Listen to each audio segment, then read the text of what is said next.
तो अभी तक की जो चर्चा है उसमें अगर किन्हीं का कोई प्रश्न हो तो पहले उसकी बात कर लेते हैं। तो अभी तो सुख की बात हम लोग कर रहे थे। तो व्यवस्था में जीना ही सुख है। इसके अन्यथा सुख के लिए जो भी कर रहे हैं वो एक्साइटमेंट है। जो बात हो रही है कि संगीत में व्यवस्था में जीना ही सुख है, इसके अलावा जो भी आप सुख के लिए कर रहे हैं वो सब एक्साइटमेंट। तो कभी बहुत तेज म्यूजिक चलाते हैं, फिर उछल कूद करते हैं। जो नाचते गाते हैं ये क्या कर रहे हैं? हैप्पीनेस के लिए एक्साइटमेंट क्रिएट कर रहे हैं। उनको चाहिए तो हैप्पीनेस, सुख की अपेक्षा है, मिल नहीं रहा है तो क्या करें? तब तक कुछ एक्साइटमेंट ही कर लेते। एक्साइटमेंट और हैप्पीनेस में जो अंतर है वो अंतर ये है कि आप चाह के भी एक्साइटमेंट की निरंतरता को नहीं कर सकते। उसके निरंतर होने का प्रावधान ही नहीं। सुख जो है वो निरंतर ही होगा। जिसकी निरंतरता हो सकती है वो सुख है, जिसकी निरंतरता नहीं हो सकती है वो आवेश। ये सिंपल डिफरेंस है दोनों के बीच। अभी हमारा समय और प्रयास किसके लिए लग रहा है उसको देख लें। ज़्यादातर जो हम करते हैं वो हार्मनी के अर्थ में प्रयास करते हैं या एक्साइटमेंट के लिए करते हैं, इसको आप तय कर सकते हैं, क्योंकि करते तो आप ही हैं।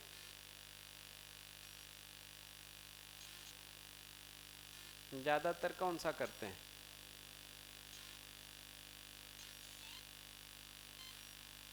जो प्रयास है वो एक्साइटमेंट के लिए है या हार्मनी के लिए है? तो व्यवस्था में जीना ही सुख है।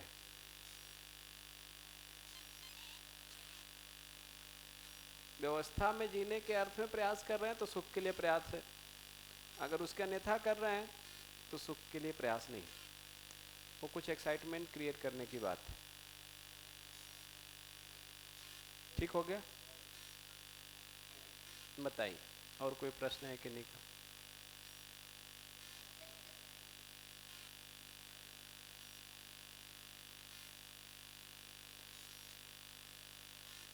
ठीक। तो 2-3 प्रश्न मैंने पूछा था, वापस उस पर बात कर लेते हैं। एक तो प्रश्न ये पूछा था कि ये जो सुख है, ये तो सुख के बारे क्या जानते हैं, उसके बारे जो आप सोचते होंगे, और जो मैंने प्रस्ताव लिखा उसकी बात हो गई। एक्साइटमेंट क्या है उसके बारे भी बात हो गई। हैप्पीनेस और एक्साइटमेंट का जो डिफरेंस है उस पर भी बात हो गई। अब मुद्दा ये बचता है कि ये सुख जो है वो सबका एक ही है कि अलग अलग है? ये प्रश्न भी पूछा था ना आपसे। क्या लगता है, सबका सुख एक है या अलग अलग है?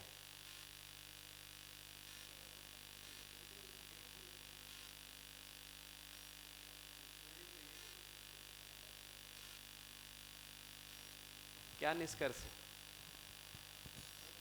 एक ही है, महसूस अलग अलग तरह से किया जाता है। और फिर ये भी पूछा था कि एक ही व्यक्ति का सुख अलग अलग समय पे अलग अलग है कि एक ही है?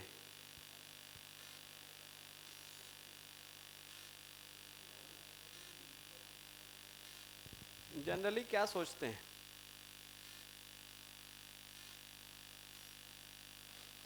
यहां से देखने जाते हैं तब तो ये दिखता है कि सबका सुख एक ही है, लेकिन आपको ऐसा लगता है कि नहीं?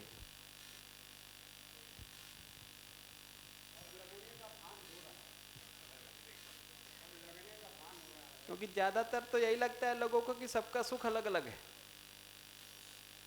और सबका सुख भी अलग अलग रहे तो भी काम चल जाए। एक ही व्यक्ति का सुख अलग अलग समय पे अलग अलग है, और अगर उस दृष्टि से देखने जाएंगे ना तो परिवार का सुख पूर्वक जीने का कोई कार्यक्रम ही नहीं बन सकता। अगर सबका सुख ही अलग अलग है और एक ही व्यक्ति का सुख भी अलग अलग समय पे अलग अलग है तो परिवार सुखी होकर जिए इसका कोई निश्चित कार्यक्रम ही नहीं हो सकता। और यहीं पे जाके पूरा समाज फंसा हुआ है, क्योंकि सबका सुख अलग अलग है, सब लोग अलग अलग खोज रहे हैं, एक रूपता बनती नहीं है, निश्चितता आती नहीं है, कार्यक्रम कोई निश्चित रूप से बन ही नहीं पाता। जबकि व्यवस्था में जीना ही सुख है। अगर ये बात समझ में आ जाए तो फिर सबका सुख एक हो सकता है।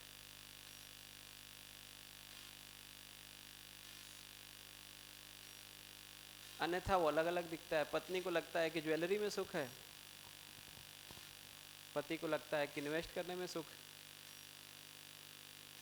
अब हो जाती है लड़ाई। अभी ज्यादातर हैप्पीनेस को ऐसे ही समझ रहे हैं और ऐसे ही खोज रहे हैं, क्योंकि वो सुख समझ में नहीं आया है।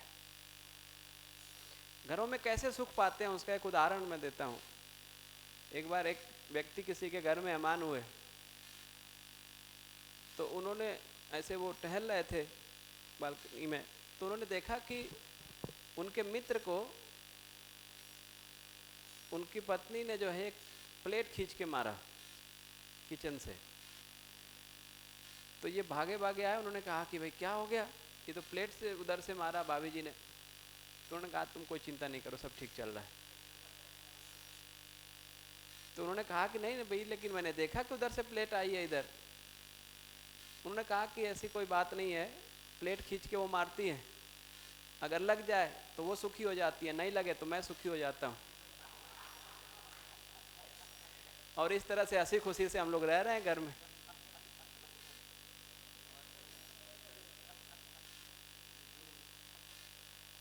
ज्यादातर घरों में सुखी होने का यही कार्यक्रम है। और ये निश्चित, मैं जहां भी जाता हूं मैं ऐसे ही देखता हूं कि पति जो है वो प्लेट भले खींच के नहीं मार रही है, शब्दों का एक बाण चलाती है। पत्नी कभी चलाएगी कभी पति चलाएगा, लग गया तो वो खुश हो गया, नहीं लगा तो वो खुश हो गया। कर तो यही रहे हैं। अभी प्लेट खींच के मारना कहते हैं तो थोड़ा भारी लगता है, शब्दों से तो वही कर रहे हैं, वो प्लेट से ज्यादा भारी है। एक दूसरे का हम खिंचाई करके खुश हो जाते हैं, हमको लगता है यही खुशी सुखी होने का कार्यक्रम है। ऐसे ही सुखी होने का कार्यक्रम बना, हंसी खुशी रह रहे हैं घर में, कोई दिक्कत नहीं। वो सुख समझ में नहीं आया है। जिस सुख की बात कर रहे हैं हम लोग ना, उसका भास आभास भी नहीं रहता जनरली। अभी हम सुख को खोज कहां रहे हैं, और उस सुख को खोजने में कहां से कहां पहुंच गया। आपने वीडियो देखा, अभी उसी सुख को खोजने में वहां तक पहुंचे हैं। वो असली सुख समझ में नहीं आया है, तो जिस सुख को हम एक्साइटमेंट को ही सुख मान लिए हैं, और उसमें तो फिर कितना चाहिए वो कुछ तय नहीं हो रहा है, लगे हुए हैं उसमें, और कहां से कहां पहुंच गए। एक बार अगर ये सुख समझ में आता है तो इतना सहज है कि समझते ही हम सुखी हो जाते हैं। कुछ करने की जरूरत नहीं है। आप अगर कुछ करके सुखी हो रहे हैं ना, तो ये निश्चित माने कि वो सुख नहीं है। ये थोड़ी बारीक बात कह रहा हूं मैं। अगर आप कुछ करके सुखी हो रहे हैं ना, इसका मतलब है कि वो सुख नहीं है। समझ के सुखी होंगे, सुखी होके करेंगे, करके सुखी नहीं होंगे, समझ के सुखी होंगे। समझने से ही ये सुख मिल जाता है, उसके बाद जो करना बनता है हम करते हैं। हमारे कुछ भी करने से सुखी हम नहीं होते हैं, समझ के सुखी होते हैं, और फिर सुखी होके करते हैं।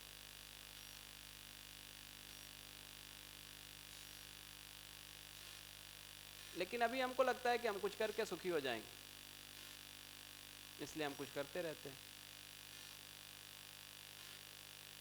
और वो हमारा करना जो है वो पूरा नहीं पड़ता हमारे लिए। और करके सुखी होने के चक्कर में पूरा समाज जो है इस जगह पे पहुंच गया है कि अब यह गिनना पड़ रहा है कि कितने दिन धरती बचेगी। अब इसी की काउंटिंग हो रही है। आज का जो सबसे बुद्धिजीवी वर्ग है वो ये बात नहीं कर रहा है कि धरती बचेगी, वो केवल ये बात कर रहा है कि कितने दिन बचेगी। इस पे अब कोई बात नहीं हो रही कि धरती बच जाएगी, नहीं, इस पे कोई चर्चा नहीं। क्यों? क्योंकि हम करके सुखी होने चल दिए। और इसमें थोड़ी और जो गंभीर बात है वो ये है कि जो हम करके सुखी होने गए, लौट के हमने वापस अपने से पूछा भी नहीं कि हम करके हुए कि नहीं हुए। उतना फुर्सत भी नहीं है किसी को। मैं जो आप करके सुखी होने गए थे, लौट के पूछते तो कि उसको करके हम सुखी हुए कि नहीं हुए, वो भी पूछने भर का फुर्सत नहीं है, फिर अगला करने लगते हैं। करके सुखी नहीं होंगे, समझ के सुखी हो, और सुखी होके फिर करेंगे। अब समझ के सुखी होके जब करेंगे तो फिर हम धरती को खराब नहीं कर सकते, फिर हम नहीं करेंगे। लेकिन आप सोचेंगे कि हम सुखी हो जाएं कुछ करके, उसमें कितना धरती को खराब करेंगे, कितना प्रदूषण करेंगे, क्या करेंगे, कुछ निश्चित नहीं। इसलिए प्राथमिकता जो है वो समझने की है। सही को समझ के सुखी हो जाएं और सुखी होके फिर कर पाएं।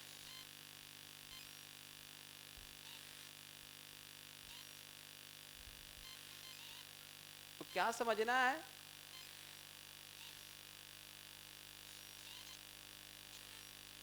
तो क्या समझना है? तो ये 4 स्तर की व्यवस्था को समझना है।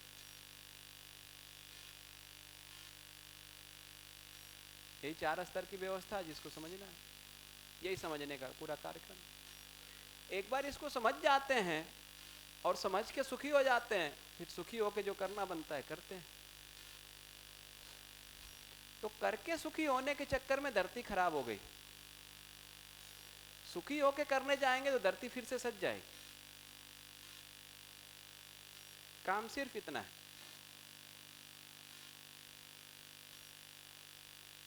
तो सही को समझ के सुखी होके फिर हम सही कर सकते हैं।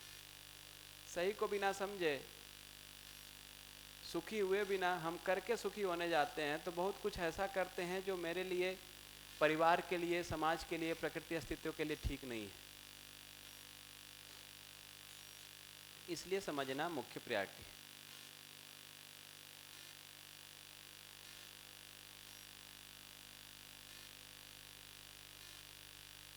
और अभी जो समस्या है ना, ये जो सुख की बात है, ये सुख निरंतर हो सकता है क्या? अब इसी पे डाउट है लोग। जबकि प्रस्ताव ये है कि जो निरंतर नहीं है वो सुख ही नहीं है। जिसके निरंतर होने की संभावना नहीं है, जिसके निरंतर होने का प्रावधान नहीं है, वो सुख नहीं है।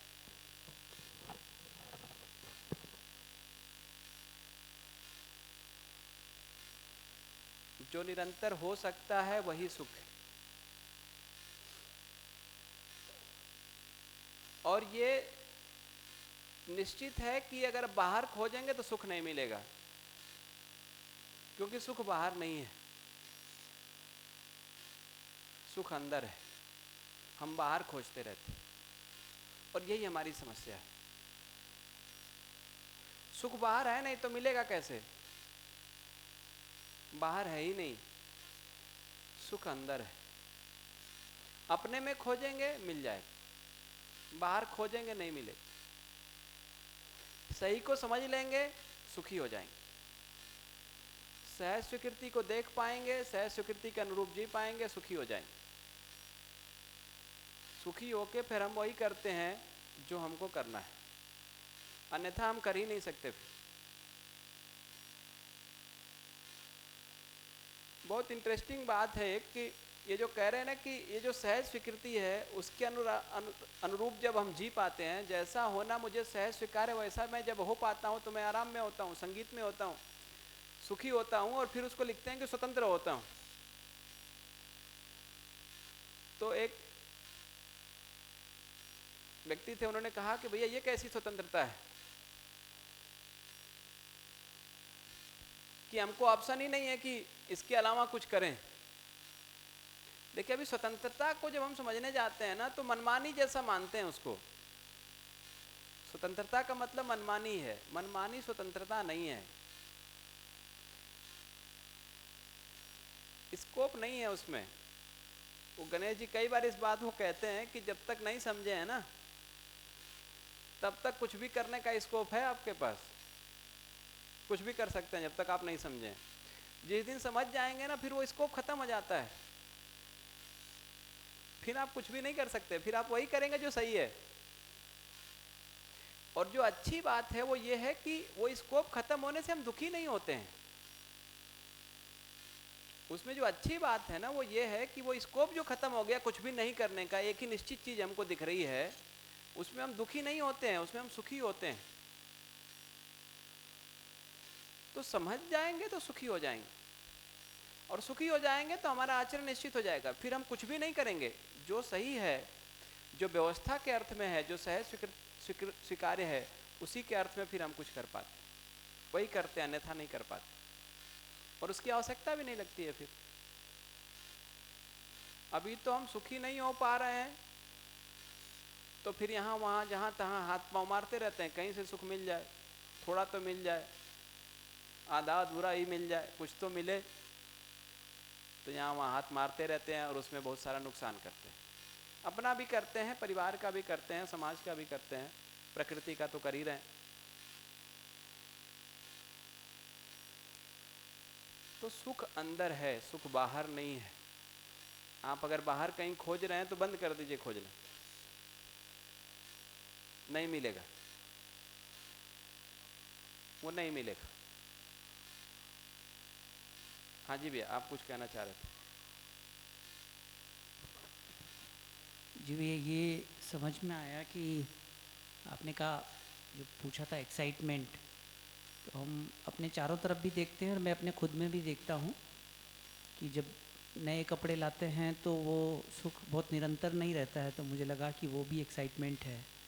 डिजिटल वॉच खरीद ली, पहाड़ों में चले गए, चिल करने चले गए, संडे या महीने में एक बार पिज़्ज़ा खाने चले गए, या मंचूरियन, मोमोज़, पता नहीं क्या क्या।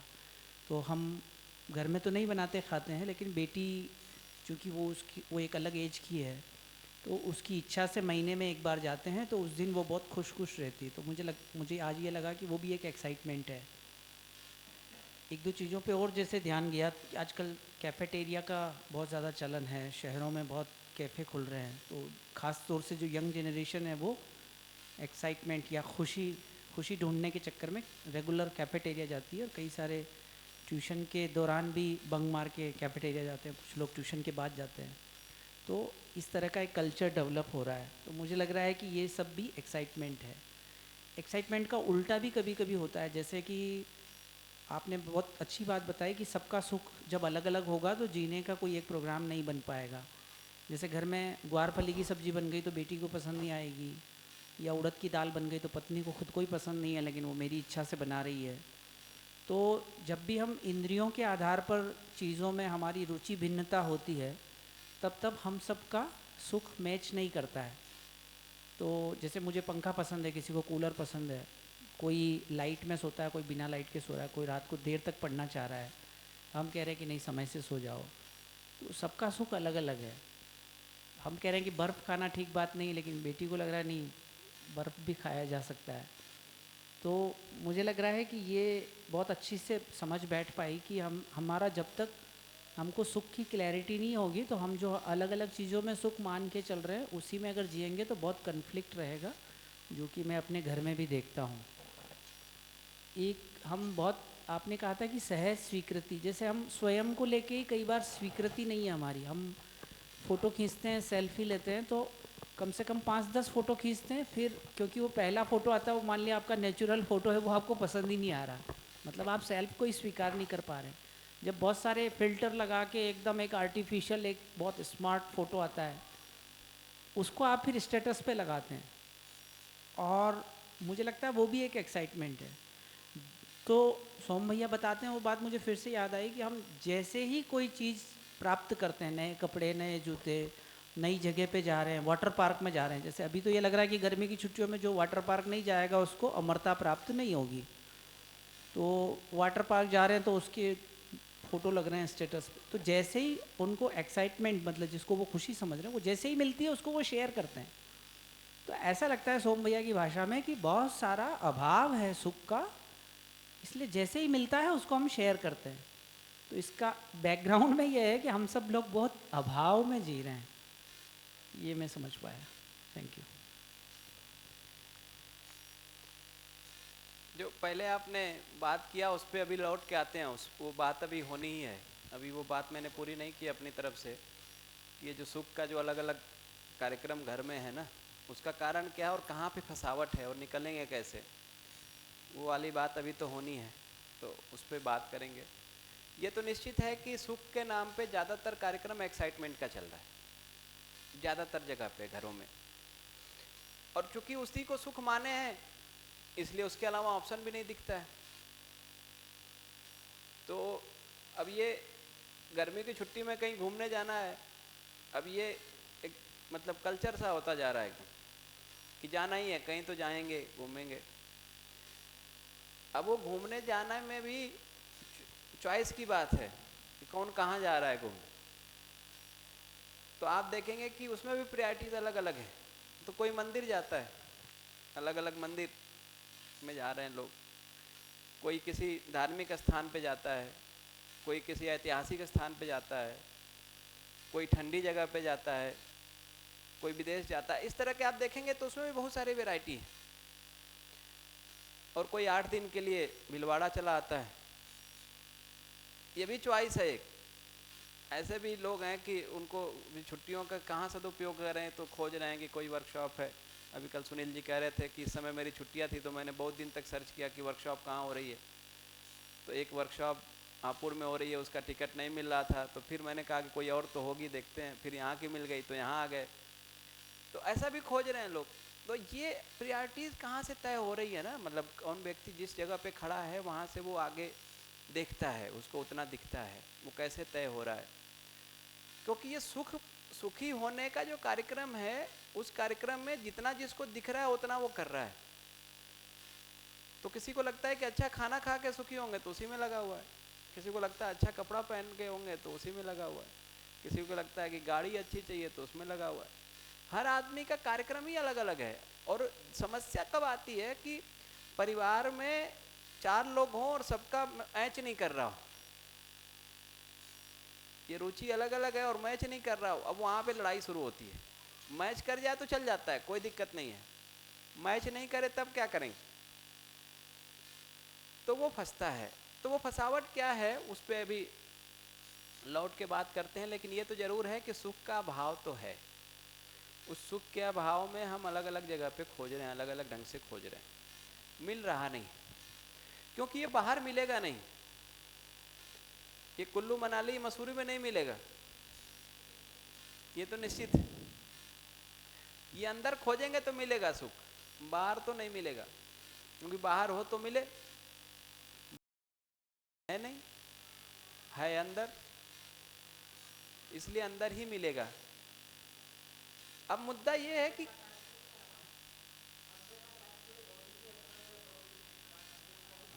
अपने अंदर स्वयं में जिस विधि से आपने वो सुख प्राप्त किया है और हम उस सुख से वंचित हैं, तो हम उस सुख को तत्काल प्राप्त करना चाहते हैं। ऐसी विधान बताइए, विधि बताइए, कितनी अवधि में हम उस सुख तक पहुंच सकते हैं। और आप हमारे साथ हैं तो हम जल्द ही पहुंच जाएंगे, मेरा मतलब ये है। दिल की बात बोल दी इनने। इसी चक्कर में तो गड़बड़ हो रहा है सब। ये जो जल्दीबाजी है ना, ये जल्दीबाजी नहीं तो सब गड़बड़ किया है। हर चीज का शॉर्टकट नहीं होता है ना। तो ये जल्दी जो रहती है ना कि जल्दी से हमको मिल जाए, उस जल्दीबाजी में कुछ भी हम लेने के लिए तैयार हैं, ये समस्या है। भाई जो मेरे लिए सही होगा, जो मेरे काम का होगा वही तो लेंगे, या जल्दीबाजी में कुछ भी ले लेंगे। ये जल्दीबाजी में कुछ भी लेने लग रहे हैं, यही समस्या है। मतलब पूरा समाज को देखेंगे तो इसी में फंस गया है, क्योंकि जल्दी सबको है। तो बहुत सिंपल बात मैं कह रहा हूं, कल से ही कह रहा हूं कि भाई सही को समझ के सुखी होंगे। सही आप समझ लीजिए, सुखी हो जाएंगे। मैं भी सही को समझ के सुखी होने का प्रयास कर रहा हूं, आप भी सही को समझेंगे, आप भी सुखी होंगे। इतनी सिंपल बात है। अब वो सही को समझने का क्रम जो है, कोई एक दिन में समझ जाता है, कोई 1 घंटे में समझ जाता है, कोई 8 दिन में समझता है, कोई इसको 8 साल लगता है, किसी का उसमें भी पूरा नहीं पड़ता है। वो अपनी सबकी स्थिति है, वो अपनी स्थिति है। जो व्यक्ति जहां पे खड़ा है वहीं से शुरू करेगा। हम अपेक्षा करें कि वो जैसा मैं चाह रहा हूं ऐसा करे, वो नहीं करेगा। वो जिस जगह पे खड़ा है ना, अगला कदम वहीं से बढ़ाएगा वो। हम सोचें कि हम उसको यहाँ पे उठा के अपने लेवल पे ले आए तो नहीं आएगा। वो जहाँ खड़ा है अगला स्टेप वहीं से बढ़ाएगा। अगर उसके अगले स्टेप को बढ़ाने के लिए अगर हम कोई कार्यक्रम दे पाएंगे तो बढ़ाएगा, नहीं तो वहीं खड़ा रहेगा। जल्दीबाजी से कुछ निकलता नहीं है कि हम जल्दी कर दें कि सब सही हो जाए। ऐसा कोई जादू का छड़ी होता ना तो दुनिया बहुत पहले सही हो गई होती। ये हजारों सालों से लोग सही के अर्थ में प्रयास तो कर ही रहे ना। कम से कम भारतीय परंपरा को देखें तो बहुत पुरानी है और ज्ञान के लिए, समझ के लिए बहुत प्रयास हुआ है और बहुत सफल प्रयास भी हुआ है। सब तक नहीं पहुंचा, क्योंकि जो व्यक्ति जहां पे खड़ा है उसके लिए वहीं से कार्यक्रम देना पड़ता है। तो और 4 प्रश्न और 3-4 प्रश्न और हमने पूछे थे। ये सुख निरंतर हो सकता है क्या, या सुख और दुख लगा रहेगा, क्या लगता है? एक्सक्यूज मी सर, अभी आपने कहा अंतरतम में सुख मिलेगा और सुख अंतरतम, और वो नेचुरल एक्सेप्टेंस ही अंतरतम सुख है। और उसके बाद स्वतंत्रता, फ्रीडम होगी। फ्रीडम का मतलब मनमानी। फ्रीडम नहीं, स्वतंत्रता। तो डू लाइक टू डिफाइन स्वतंत्रता एंड फ्रीडम? वही I mean, would you like to differentiate freedom and स्वतंत्रता? आजादी कह सकते हैं फ्रीडम का मतलब, स्वतंत्रता का मतलब सेल्फ ऑर्गेनाइज होना। हाँ, self organise, thank you, I understood it. तो अंतरतम सुख का मतलब अंतर्मुखी होना या और कुछ, हम क्या समझें? अंतर्मुखी होने की जरूरत नहीं है। बस यही मैं बोल रहा था। ठीक, ओके। अंतर्मुखी होके बहिर्मुखी हो जाएंगे, दोनों साथ में चलेगा। ऐसा नहीं कि अंतर्मुखी होके अंतर्मुखी हो जाएंगे, कुछ करेंगे नहीं। बहिर्मुखी भी होंगे, जीना भी तो है ना। ऐसा थोड़ी है कि हम अपने में चुप बैठेंगे, जिएंगे भी तो अंतर्मुखी होंगे फिर बहिर्मुखी हो जाएंगे। तो अंतर्मुखी के साथ बहिर्मुखी हो जाए। केवल बहिर्मुखी होंगे तो समस्या है, अंतर्मुखी के साथ बहिर्मुखी हो जाए, हो जाएगा काम अपना। तो जो मैं पूछ रहा था कि ये सुख है, ये निरंतर हो सकता है कि नहीं, या सुख और दुख एक ही सिक्के के 2 पहलू हैं? क्या सोचते हैं आप?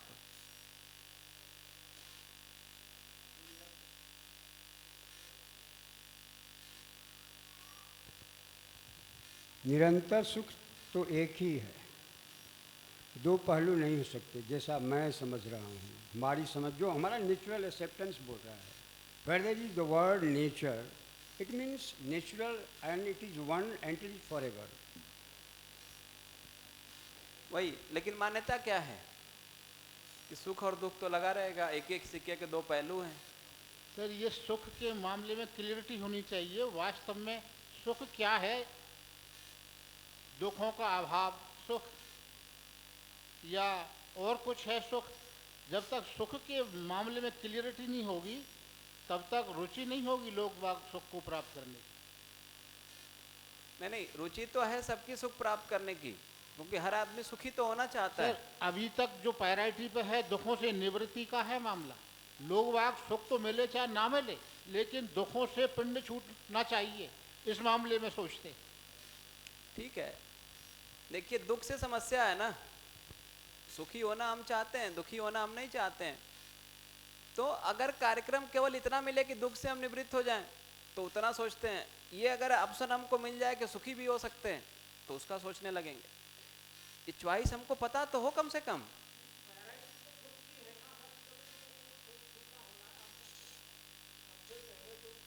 प्रेरणा होती है, जो सोच जो वो होती है, वो दुख से निवृत्ति के लिए हर बारी सोचती है मैं कभी दुखी ना हूं। उसके बाद में सुख कैसे मिले और सुख की निरंतरता कैसे हो। देखिए ये जो दुख को खत्म करने की बात है ना, उसका कोई उपाय नहीं है। ये ऐसा ही है जैसे अंधेरे को खत्म करना हो ना, उसका कोई उपाय नहीं है आपके पास। कोई अभी तक ऐसा उपाय नहीं बचा जो अंधेरे को खत्म कर दे।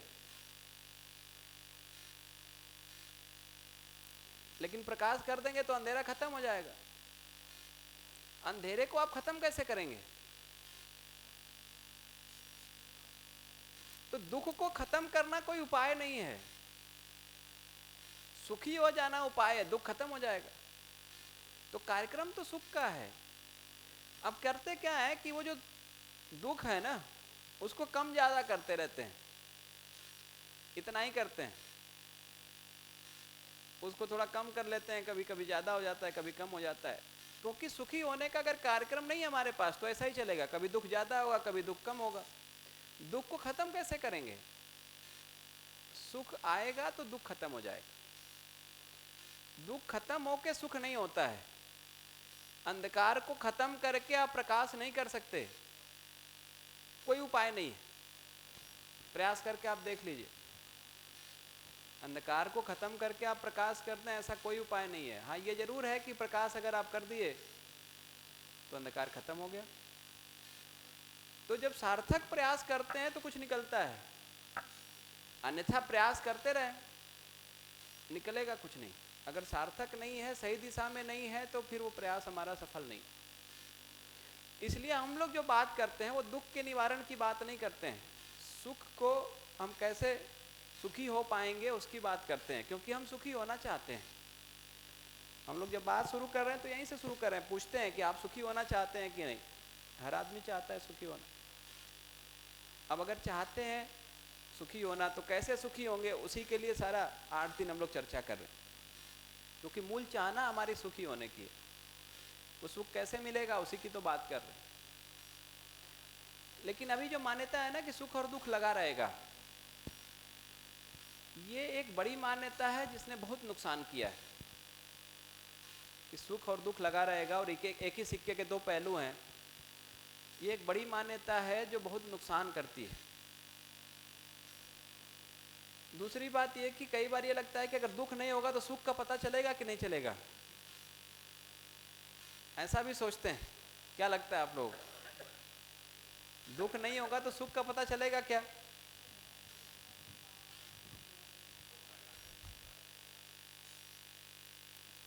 भाई वो तो दुख की बात है। दुख को जानने के लिए विवाही फटना जरूरी है, सुख के लिए नहीं वो कहा गया है।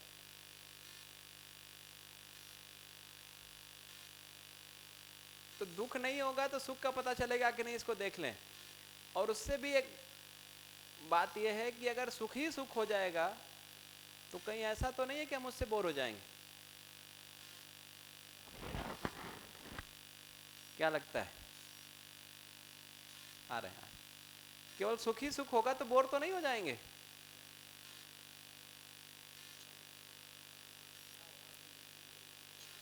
अभी ये सब में बहुत कंफ्यूजन है, इसीलिए 3-4 प्रश्न मैंने कल पूछे थे, 9 प्रश्न, 5 तो हो गए, 4 अभी ये बचे हैं। इन पे अभी लौट के बात करता हूँ। भैया का कुछ प्रश्न है उसको ले लेता हूँ जी। बताया कि अभी सुख और दुख दोनों व्यक्ति के जीवन में होने चाहिए। बुद्ध को हम सब जानते हैं, बुद्ध के पापा ने उनके लिए सुख के सारे दरवाजे उनके लिए खोले, क्योंकि पहले किसी ऋषि मुनि ने उनको बोल दिया था कि इनको अगर दुख का आभास होगा तो ये सन्यासी बन जाएंगे। तो उनके लिए सारे दरवाजे केवल सुख के खुले रहे। लेकिन जिस पल उनको दुख हुआ, थोड़ी सी पीड़ा हुई, तो वो बुद्ध बन गए, मतलब उस दिशा में चले गए। तो अपने मानव जीवन के अंदर भी ऐसा होना चाहिए कि सुख के साथ साथ दुख भी होना चाहिए। अभी एक मूवी आई थी थोड़े दिन पहले, 12th फेल, तो उसके अंदर मनोज कुमार शर्मा होता है, वो 12वीं के अंदर फेल होता है, 12th के अंदर फेल होता है। तो वो फेल होने के बाद वापस दूसरी बार मेहनत करता है और वो IAS बनता है। तो जीवन के अंदर सुख और दुख दोनों होने चाहिए। जैसे कि आज मैं हूँ यहाँ, हम सब आ गए, हम सबको केवल मिठाई खिलाए, रोज गुलाब जामुन खिलाए, रोज गुलाब 8 दिन तक, तो कौन खाएगा? संभव नहीं है खाना। तो यहाँ पे चरखी चीज़ भी होनी चाहिए, मीठी चीज़ भी होनी चाहिए, छाछ भी होनी चाहिए। उसी प्रकार से सुख और दुख है, दोनों चीज़ें अपने मानव जीवन के अंदर होनी चाहिए। जी, इसी बात पे ही लौट के आ ही रहे थे। आपने जो मुद्दा उठाया है ना, इसी पे चर्चा ही करना है, इसीलिए तो ये मुद्दे उठा रहा था मैं। एक तो जो आपने कहा कि हमने कहा कि सुख और दुख दोनों की आवश्यकता है, ऐसा मैंने कहा नहीं। मैंने ये पूछा कि भाई दोनों की आवश्यकता है कि नहीं, और सुख दुख नहीं होगा तो सुख का पता चलेगा क्या, और सुख ही सुख हो जाएगा तो उससे बोर तो नहीं हो जाएंगे? क्या लगता है? ये जो भैया कह रहे हैं ना कि रसगुल्ला अगर रोज खाने को मिल जाए या मीठा रोज खाने को मिल जाए, क्या होगा? बोर हो जाएंगे कि नहीं हो जाएंगे? बोर हो जाएंगे, ये बात तो लगता है। एक तो सुख ये है, एक दूसरे सुख की बात करता हूं आपका ध्यान दिलाने के लिए। आपका अपने पिताजी के प्रति सम्मान का भाव है या नहीं है? नहीं, आजकल पूछना पड़ता है।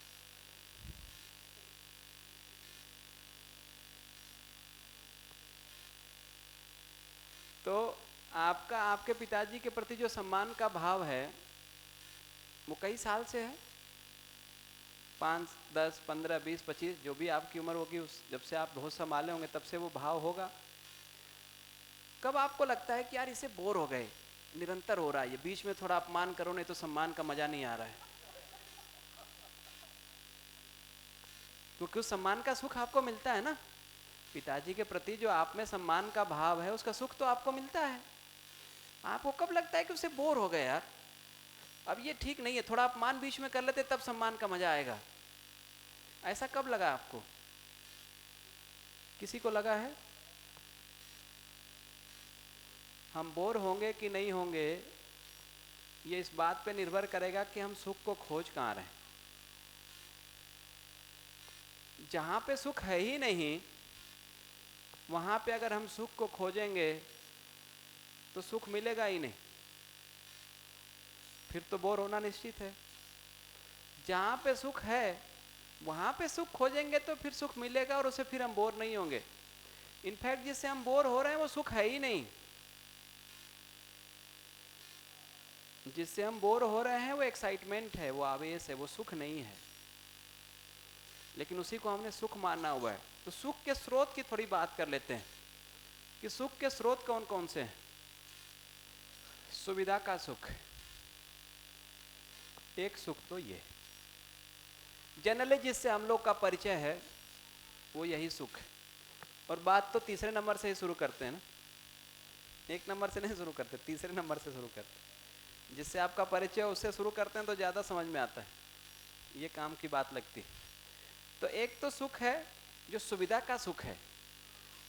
तो जो आपने कहा ना कि रसगुल्ला, अब एक वस्तु है कोई, उसको जब आप खा रहे हैं तो उसका एक सुख मिल रहा है। किसी को गाड़ी में सुख मिल रहा है, किसी को कपड़े में मिल रहा है, किसी को मोबाइल में मिल रहा है, किसी को पार्टी में मिल रहा है, कोई नाच रहा है, गा रहा है, बहुत सारा एक्साइटमेंट क्रिएट कर रहे हैं हम लोग। किसी को गोल्ड में है, किसी का डायमंड में है, अलग अलग लोगों का अलग अलग सुख है। उस सुविधा से जो मिलने वाला सुख है ये वही सुख है। इस सुख के साथ एक नियम लगता है। वो नियम क्या है? वो नियम यह है कि जब शुरू में ये सुख मिलता है ना, जब शुरू में ये हमको मिलता है तो इससे जो सुख मिलता है वो पहले बहुत रुचिकर लगता है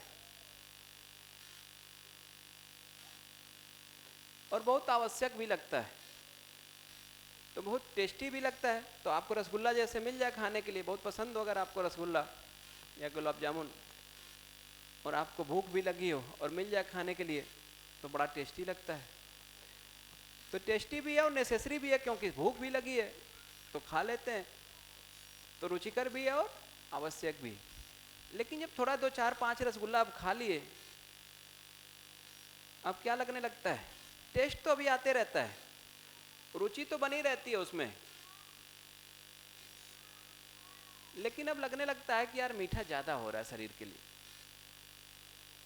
तो अनावश्यक लगने लगता है। लेकिन 2 4 5 और खा लीजिए, 8 10 हो गए। अब ये जो आपने पहला रसगुल्ला खाया और जो 10वां रसगुल्ला खाया, दोनों का स्वाद एक जैसा लगता है या अंतर दिखने लगता है? अब उसका टेस्ट भी चला गया उसी रसगुल्ले का। तो पहले रुचिकर लग रहा था, अब वो अरुचिकर भी हो गया, और अनावश्यक तो पहले ही लगने लगा था वो। तो आपने अब खाना बंद कर दिया क्योंकि आपको अब टेस्टी भी नहीं लग रहा है। तब तक कोई व्यक्ति डंडा लेके खड़ा हो जाए कि अभी तक तो बहुत खा रहे थे, अब 10 और खाओ। अब क्या होगा? 10 खा पाएंगे? अब वो असहनीय हो जाएगा, अब वो सहन भी नहीं होगा। ये जो सुविधा से मिलने वाला सुख है ना, जो शुरू में हमको सुख लग रहा था, वो कहाँ पहुंच गए? दुख तक पहुंच गए। सुविधा से मिलने वाला सुख के साथ यही नियम लगता है कि वही जो सुविधा आपको सुख देती है, एक पॉइंट पे वही सुविधा आपको दुख देने लगती है। और अगर आप सुविधा में सुख खोज रहे हैं तो यही गति होनी है, क्योंकि ये सुख है ही नहीं।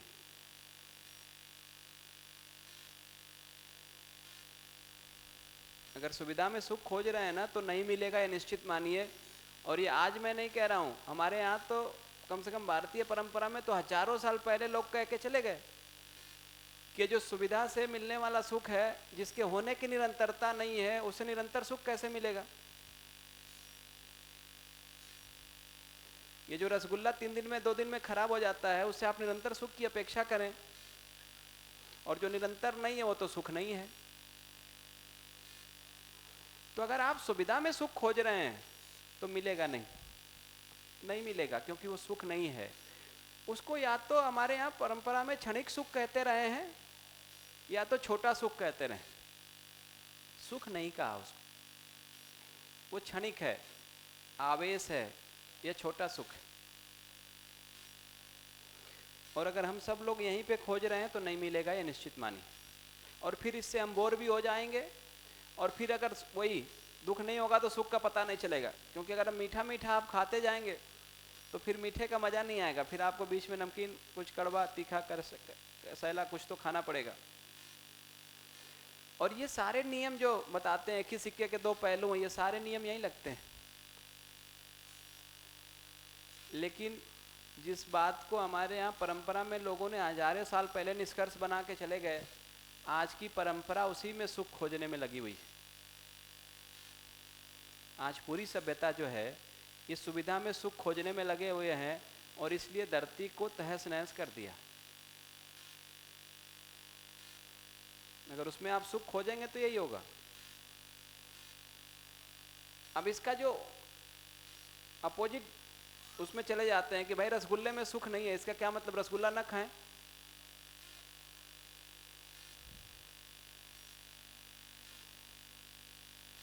तो अभी आदमी को सोचने का जो तरीका है ना, वो यही है कि या तो हम भोग करेंगे या तो त्याग करेंगे।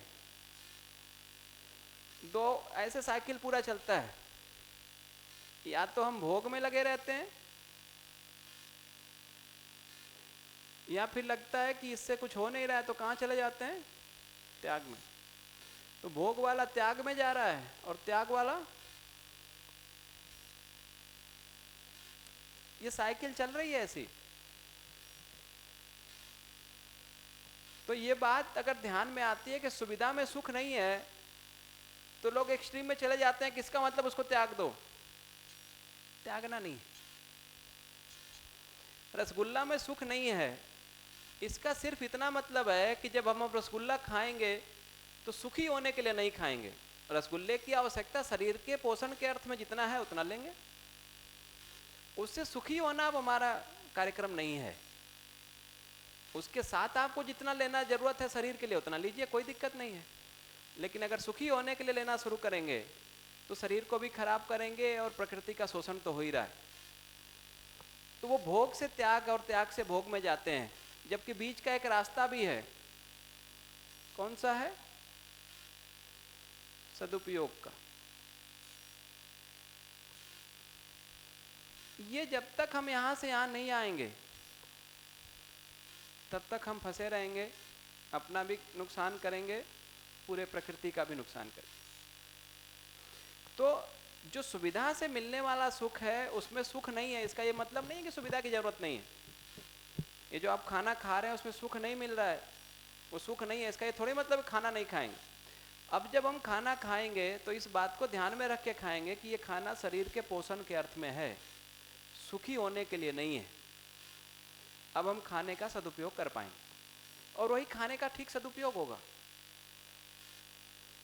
तो एक तो सुख की जगह यह है जहां पे हम सुख को खोज रहे हैं। दूसरा जो सुख की जगह है उसमें भी सही भाव का सुख, उसमें भी दो बात है। एक तो ये भाव जो है दूसरों से पाना है, और एक तो ये भाव जो है स्वयं में सुनिश्चित करना है।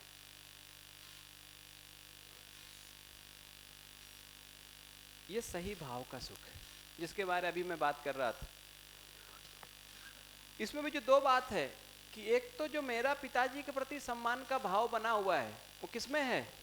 मेरे में है, उसका सुख। और दूसरा यह है कि मैं दूसरे से भाव पाने का हूं, उसका सुख। ये दोनों में अंतर है।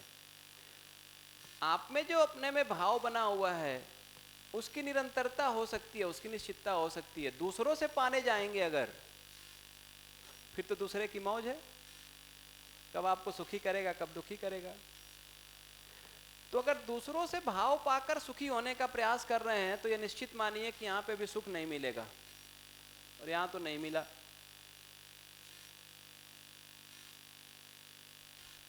दूसरों से भाव पाके सुखी होने का प्रयास कर रहे हैं तो वहां भी सुख नहीं मिलेगा, क्योंकि डिपेंडेंसी दूसरे पे हो गई, स्वतंत्रता नहीं है, परतंत्रता हो गई। फिर तो सुख कहां मिलेगा? सुख मिलेगा यहां पे। और ये कैसे मिलेगा? एक और सुख का जो स्रोत है, तो ये जो सही समझ का सुख है,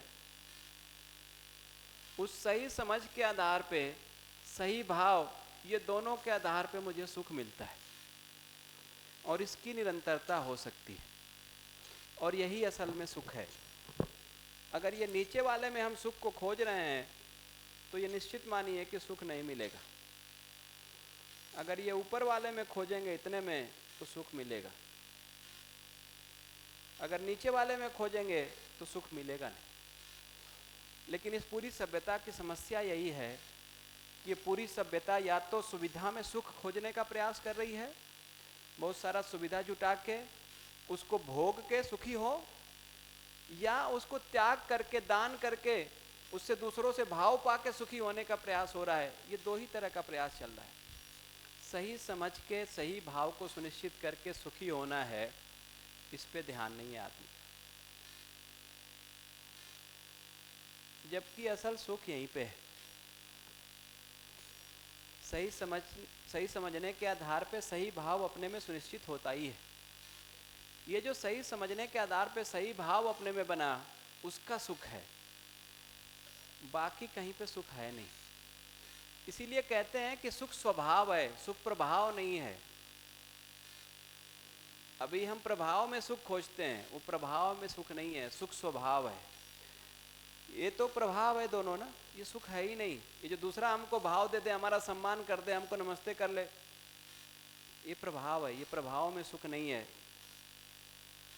सुख स्वभाव है। सही समझ और सही भाव का सुख अपने में। आप अपने से पूछ के देख लीजिए कि आप कहाँ पे सुख को खोज रहे हैं। ये नीचे वाले में या ऊपर वाले में? और अगर यहाँ पे खोज रहे हैं तो मिलेगा, यहाँ खोज रहे हैं तो नहीं मिलेगा, मैं निश्चित बता देता हूँ। आप प्रयास करके फिर भी देख सकते हैं। जी भैया जी, आपने समझाया जो कि वास्तविक सुख क्या है इसके बारे में, तो मेरे जितना समझ में आया वो यही है कि हम अब तक जो, मतलब मेरी बता रहा हूँ, मैं अब तक जो ढूंढ रहा था सुख को, वो किसी वस्तु में ढूंढ रहा था, विषय और वस्तु में। जबकि सुख मतलब वस्तु में तो किसी में है ही नहीं, हो ही नहीं सकता। जैसे भाव आ गया, भाव कोई वस्तु ही नहीं है। भाव में यदि हम सुख ढूंढेंगे वो भी स्वयं में, मतलब स्वयं का भाव, न कि दूसरे का भाव। और वो आपने पहले ही बताया, अभी बताया कि समझ और संबंध और सुविधा, ये तीनों, इनसे सुख मिलता है। लेकिन जैसा अभी आपने और इसको क्लियर किया कि जो वस्तु में मतलब निरंतरता नहीं मिलेगी, वस्तु में ठीक है क्षणिक आनंद मिलेगा, इसको हम पहले भी बोलते आए हैं, जैसा आपने फिर बोला हमारे को कि वो कुछ देर के लिए रुचिकर होगा लेकिन वो निरंतर नहीं होगा, और आवश्यक लगेगा हमारे को लेकिन वो थोड़ी देर में अनावश्यक हो जाएगा, उससे हम ऊब जाएंगे, क्योंकि उसमें एक पदार्थ आ गया, एक वस्तु आ गया जिससे कोई आकार रूप रंग है जिसका, लेकिन जो भाव है और समझ है उसका कोई रूप रंग आकार नहीं होता। इसलिए वास्तविक सुख में मतलब इसका कोई इस प्रकार कोई बनावट नहीं है। तो ये समझ में आया।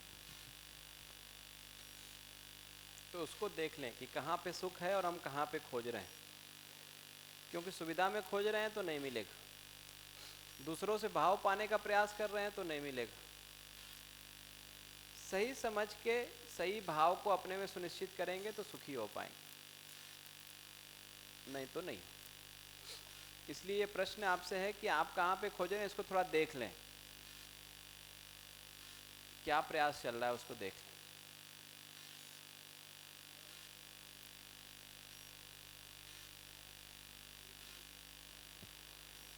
सर, एक प्रश्न मेरा है कि जो सुख को खोजने का है, इसको हम क्रिया माने, कर्म माने या कर्म फल माने?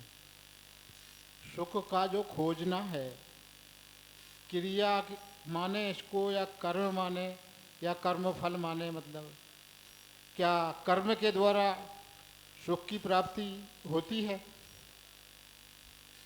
वही मैंने कहा ना, खोजना भी तो एक कर्म हुआ ना।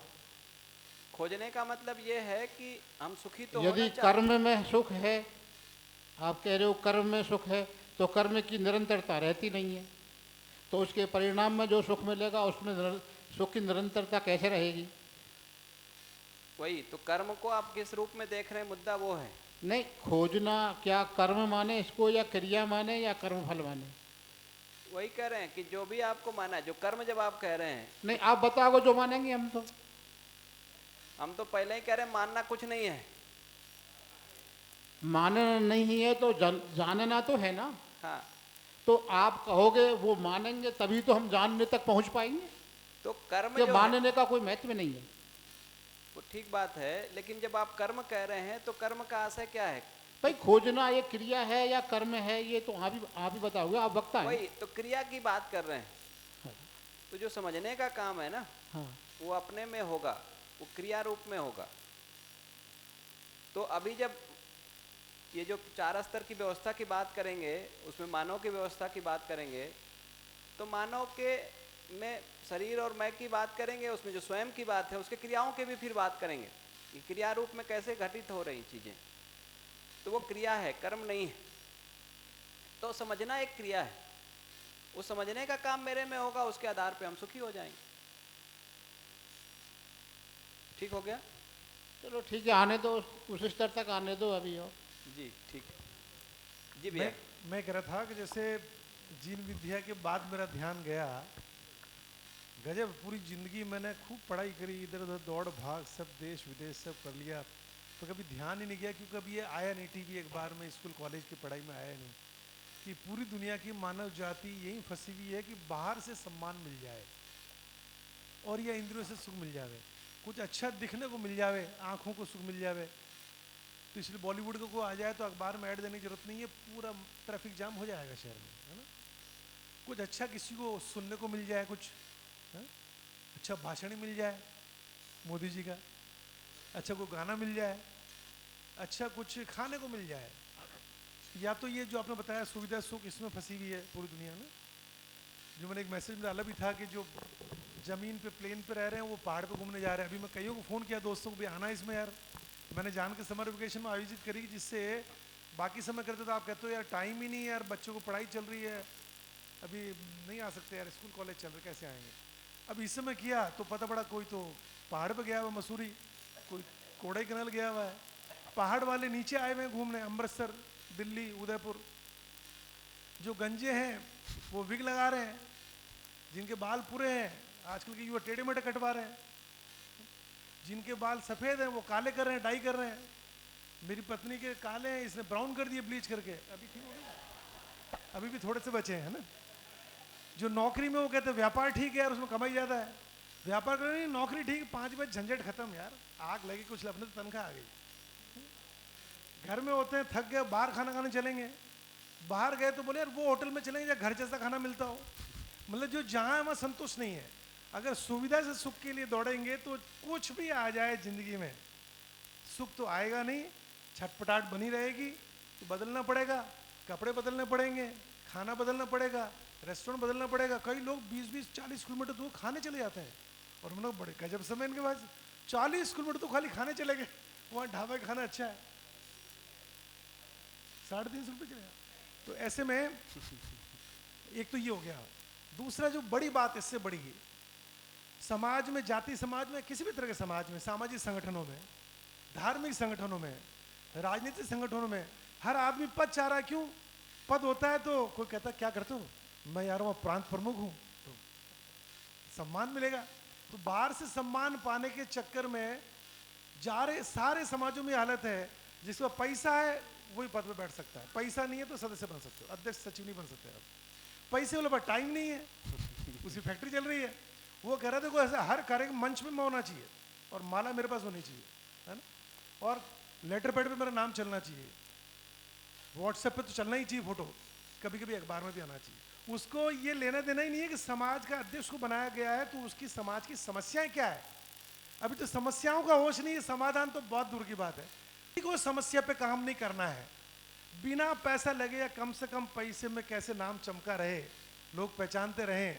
तो अब सब इसी में फंसे हुए, जो आपने कहा बाहर से भाव मिल जावे यार, सम्मान मिल जाए, तो मुझे नहीं मिल रहा है तो मेरी गाड़ी को मिल जावे तो गाड़ी बदल लेता हूँ, मकान बदल लेता हूँ, मोबाइल बदल लेता हूँ। मेरे उसने एप्पल का मोबाइल खरीदा, एक हाथ में ही रखता वो, मैंने कहा 2 हाथ दिए भगवान ने, एक हाथ तो बिजी कर दिया। अरे इसको जेब में रख ले भाई। अब वो क्या उसको दिखाना कि भाई इसके पीछे एप्पल का फोटो बना हुआ है, ये एप्पल है। आपके पास तो साधारण है OnePlus, मेरे पास एप्पल है। कहीं जाएगा तो उल्टा रखेगा, एप्पल दिखनी चाहिए, है ना। किसी घर जाएंगे तो कार की चाबी पहले टिप। तो आदमी देख रहा है जब अपने में सम्मान से भरे हुए नहीं है, सम्मान के लिए कोई पद मिला नहीं है, तो चलो यार गाड़ी से मिल जावे। तो सोम भाई बहुत बढ़िया बोलते हैं कि लोहे के एक टपरे से आप अपनी इज्जत पाना चाह रहे हो। इससे ज़्यादा भिखारीपन क्या हो सकता है कि गाड़ी आपकी पहचान होगी, मोबाइल आपकी पहचान होगा, कपड़े आपके पहचान होंगे। एक दिन मेरी वो बता रही थी कि किटी पार्टी में जाती है तो वहाँ पर ये रहता है कि लेडीज की बात चलती है भी कि साड़ी वो लेनी खरीदनी है जो 2 पीस नहीं हो। तो पूजा साड़ी का बड़ा शोरूम है, उसमें जाएंगे तो बोलो वही साड़ी दिखानी जो सिंगल पीस है। क्यों? मैं पहन के गई और दूसरी भी वो लेडी पहन के आ गई तो अपने तो सम्मान मिला ही नहीं। तो ऐसे में गजब हालत है, मतलब साड़ी भी खरीदने जाएंगे तो सिंगल पीस वाली खरीदनी है। मेरे अपने एक साथी हैं जो डायमंड का काम करते हैं, बोले कि डायमंड भी लोग बाग इसलिए खरीद रहे हैं कि उससे पहचान बने यार। तो बोले उनको मालूम है बहुत ज़्यादा कीमत दे रहे हैं हम, आजकल आर्टिफिशियल डायमंड भी मिल रहा है, लेकिन पहचान के सम्मान के चक्कर में हम लाखों रुपए खर्च कर रहे हैं, करोड़ों खर्च कर रहे हैं। चुनाव में हम देखते जिसको देखो सब प्रचार करता है समाज सेवक। चुनाव में लगता पूरे समाज में समाज सेवक ही दिखे यार, सारी सेवा कर रहे हैं और समाज बिल्कुल खड्डे में। तो ये जो आपने बताया, तो ये मैं जीन विद्या में आने के बाद मैं तो गदगद हो गया यार। वास्तव में बाकी सबको तो पा लिया, पढ़ाई पैसा, लेकिन उससे वो मज़ा नहीं आया जो ये जान के आया कि वास्तव में फंसावट कहाँ है। कि हम जब तक बाहर से सम्मान पाना चाहेंगे, दूसरों से गुलाम रहेंगे, कि वो सामने वाला हमेशा तो मंच बुलाएगा नहीं, हमेशा माला पहनाएगा नहीं, हमेशा अध्यक्ष पद पे बने रह नहीं सकते हैं, तो हमेशा गुलाम ही रहेंगे, परेशान रहेंगे, छटपटाहट बनी रहेगी, नींद की गोली लेनी पड़ेगी, नींद नहीं आएगी, और थोड़ा सा कुछ बोलते हैं बेइज्जती महसूस हो जाएगी। तो ये इन दो रास्तों में जो आपने क्रॉस किया बिल्कुल सही है कि, और फंसावट यही है। अगर इतना समझ में आ जावे, मैं अब कन्विंस हो गया, दुनिया की मानव जाति, गंभीर बात कह रहा हूं, दुनिया की मानव जाति अपनी कमाई का बड़ा हिस्सा दूसरे से सम्मान पाने में खर्च कर रही है। अगर पद नहीं मिला तो फोटो खींच लो यार, दूसरा नहीं खींचा सेल्फी अपनी खींच लो। कई बार मैं सोचता था भी कि ये इतनी फोटो खींचते देखते क्या, मैं टाइम किसके पास इतना, और फोटो भी भेजते रहते एक दूसरे को। कारण क्या कि फिर देखते रहते कौन लाइक कर रहा नहीं कर रहा है, कौन देख रहा नहीं देख रहा है, वो इसमें एक फीचर होता है। तो पूरी शक्ति हमारी समय, ऊर्जा, पैसा बाहर से सम्मान पाने में, इतनी सी चूक ने कि बाहर से ही सुख मिलेगा, बाहर से ही सम्मान मिलेगा। पूरी दुनिया लेने में लगी हुई है, कहीं से मिल जावे। वही, अगर ये बात ध्यान में आ जाए कि सुख स्वभाव है, प्रभाव नहीं है, तो फिर बहुत आसान हो सकता है। जनरली सुख प्रभाव है ऐसा मान के हम बहुत सारा प्रभाव या प्रभावित होने या करने का प्रयास चल रहा है। ये दिख जाए कि सुख स्वभाव है, सही समझ और सही भाव का सुख है, और वही निरंतर हो सकता है, और वही असल सुख है, और वो हमको मिल सकता है, इसके ऊपर एक बार विश्वास बन जाए तो फिर हम इसके लिए प्रयास कर सकते हैं, और फिर ऐसा प्रयास करके हम सुखी हो सकते हैं। तो सही को समझना है और सही का भाव करना। सही समझ के सही भाव के साथ हम सुखी हो जाते हैं। तो जो सुख है ना, वो यहाँ से यहाँ तक की यात्रा है, यहाँ की नहीं है। सही समझ के, ये समझ और विचार, इसके बीच में भाव भी लिख देता हूँ, भाव यहीं बीच में ही कहीं आ जाएगा। तो सही समझ, सही विचार और भाव, इतने में सुखी हम हो जाते हैं। उसके आधार पे व्यवहार कार्य हम बाहर करते हैं। इसको करके हम सुखी नहीं हो रहे हैं, सुखी होके हम ये कर रहे हैं। इतनी बात समझ में आनी है। सुखी होके करने जाएंगे तो फिर हमको बाहर से अपेक्षा है नहीं, फिर हमको देखना दिखाना नहीं है। ये देखने दिखाने में तो सारा तहस नहस हो गया मामला। जो देखने दिखाने में ना, वो जो यहाँ से भाव पाना है, उसमें बहुत दुर्गति हो गई समाज की। तो ये बात दिख जाए कि सुख स्वभाव है, सुख प्रभाव नहीं है, तो सही समझ के उसके आधार पे सही भाव और विचार को करके हम सुखी हो सकते हैं। उसके आधार पे फिर हम कार्य व्यवहार करते रहेंगे। तो सुख के बारे इतनी बात अभी करते हैं, इस पे लौट लौट के और बात करते रहेंगे। किन्हीं का अगर कोई प्रश्न हो तो उसको जरूर ले लेंगे। ठीक, तो लौट के हम लोग इस सारे मुद्दों पे और बात करते रहेंगे। तो इसीलिए किसी मुद्दे को मैं बहुत क्लोज नहीं करता हूँ अपने तरफ से, चर्चाएं चलती रहती हैं। अब हम लोगों ने जो लक्ष्य को तय किया था, सुखी होना, समृद्ध होना और उसकी निरंतरता, उसके अर्थ में ये कार्यक्रम बना कि सही को समझना है और सही जीना है, व्यवस्था को समझना है और व्यवस्था जीना है, व्यवस्था में जीना है। तो उस व्यवस्था को समझने के क्रम में 4 स्तर की व्यवस्था को समझना है, ऐसी बात हम लोगों ने तय की थी लंच के पहले के सत्र में। तो अब उस कार्यक्रम को शुरू करते हैं। समझने का कार्यक्रम अब यहाँ से शुरू होता है। जो हमको प्रस्ताव देना है वो प्रस्ताव अब यहाँ से शुरू करते हैं। अच्छा, जब समझना भी शुरू करेंगे इन 4 में, तो शुरू कहाँ से करेंगे? कहाँ से शुरू करेंगे? अपने से ही तो शुरू करना पड़ेगा। तो मानव में व्यवस्था से ही शुरू करेंगे, क्योंकि जब तक मैं अपने को नहीं समझ पाता हूँ तब तक मैं दूसरे को समझ नहीं सकता। इसलिए अपने से उसको शुरू करते हैं, मानव में व्यवस्था को समझना शुरू करते हैं। तो मानव में व्यवस्था का क्या अर्थ, मानव किसको कह रहे हैं? तो कुछ प्रस्ताव मैं यहाँ पे डिस्प्ले कर देता हूँ, फिर उस पर हम लोग बात कर लेते हैं। तो प्रस्ताव यह है कि मानव को जब हम देखने जाते हैं तो मैं हूं और शरीर है और दोनों का सह-अस्तित्व है। तो मैं भी हूं, शरीर भी है और सह-अस्तित्व है दोनों। या केवल शरीर है, तो उसी को कहा सेल्फ या आई, स्वयं, और ये शरीर, बॉडी। तो ये शरीर तो स्थूल है, इसलिए इसका हमको पता चलता है, दिखता है। तो ये केवल शरीर है या उसके अलावा या उसके से अधिक भी कुछ है, उसको समझने के लिए कुछ प्रस्ताव लिख देते हैं, उससे फिर धीरे धीरे ध्यान जाएगा। अगर आवश्यकता की बात करें ना, तो दो तरह की आवश्यकता दिखती है।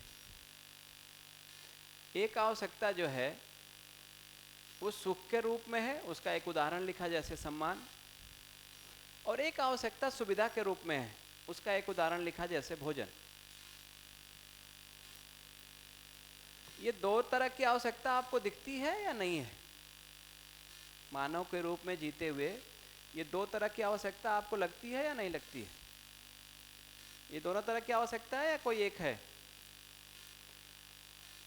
आवाज नहीं आ रही। दोनों ही है। तो ये दो तरह की आवश्यकता, और ठीक से देखेंगे तो दोनों बिल्कुल अलग तरह की आवश्यकता है। सुख एक अलग तरह की आवश्यकता है, सुविधा एक दूसरे तरह की आवश्यकता है। अच्छा, इस आवश्यकता को भी अगर समय में देखने जाएं तो सुख कभी कभी चाहिए या निरंतर चाहिए? क्या अपेक्षा है? सुख निरंतर। और सुविधा, भोजन आप निरंतर करेंगे या समय समय पर करेंगे? इसीलिए उसको कहा कि वो सामयिक है। तो जो शरीर की आवश्यकता है वो कैसी है? वो सामयिक है। जो मेरी आवश्यकता है वो कैसी है? निरंतर। अगर उसकी मात्रा की बात करें तो जो शरीर की आवश्यकता है उसकी तो मात्रा की आप बात कर सकते हैं कि भाई आप 2 रोटी खाएंगे कि 4 रोटी खाएंगे कि 100 ग्राम चावल खाएंगे कि 150 ग्राम दाल खाएंगे। ये मात्रा की बात हो सकती है। और ये मात्रा भी कैसी है? सीमित मात्रा है। भाई तो कोई 2 रोटी खाएगा, कोई 4 खाएगा, कोई 6 खाएगा, लेकिन जितना भी खाएगा वो सीमित मात्रा है या असीमित है? सीमित है। शरीर की जो भी आवश्यकता है वो सीमित है, लिमिटेड है, सीमित मात्रा में है। लेकिन जो मेरी आवश्यकता है, जो भाव के रूप में है, उसको माप सकते हैं क्या? मात्रात्मक है क्या वो? इसीलिए कहा कि वो गुणात्मक है, वो क्वालिटेटिव है, वो भाव है। ऐसा नहीं कह सकते कि 2 लीटर विश्वास चाहिए कि 3 मीटर सम्मान चाहिए। ऐसी बात नहीं हो सकती, क्योंकि वो गुणात्मक है, वो भाव है। अब ये आप अपने में देख लीजिए कि ये दोनों अलग अलग प्रकार की आवश्यकता है या एक ही प्रकार की आवश्यकता है?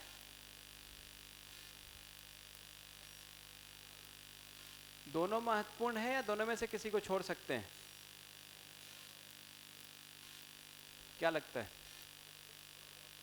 दोनों महत्वपूर्ण है या छोड़ सकते हैं किसी को? अभी हम दोनों को पूरा करना चाहते हैं, केवल एक को? क्या लगता है, दोनों को ना पूरा करें, एक को पूरा करें, काम चल जाएगा क्या? जैसे आप किसी के घर गए और आपको बहुत अच्छा भोजन कराए और सम्मान न करे आपका, चलेगा क्या काम? नहीं चलेगा। और इसके उल्टा हो जाए कि आपका सम्मान तो खूब करे, अच्छी अच्छी बातें करे, नमस्ते प्रणाम करते रहे और खाना पानी के लिए भी ना पूछे, और मजा तो तब आ जाए जब आप ही के सामने बैठ के खाने भी लगे।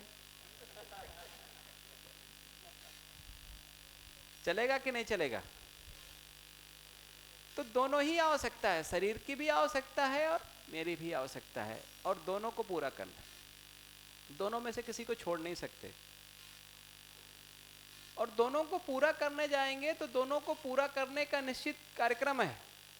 शरीर की आवश्यकता को जो है आप चाह के भी निरंतर नहीं कर सकते।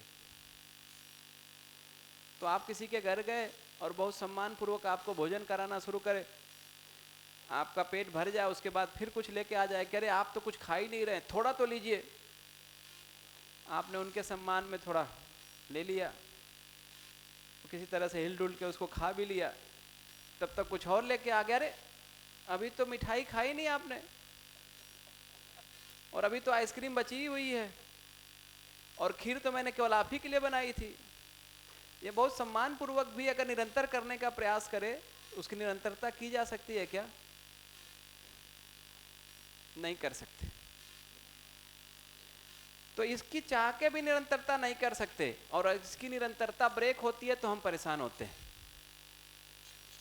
जैसे आप किसी के घर गए, आप भोजन करने बैठे, आपको कोई सब्जी बहुत अच्छी लग गई खाते हुए, आपने कहा कि ये पनीर तो बहुत अच्छी बनी है। उन्होंने पूछा और चाहिए क्या? मैं कहा हाँ और ले सकते हैं। वो ले आया आपको देने के लिए, जिस बर्तन में ले आया आपके सामने रखा और कहा कि अच्छी लग रही है तो ले खा।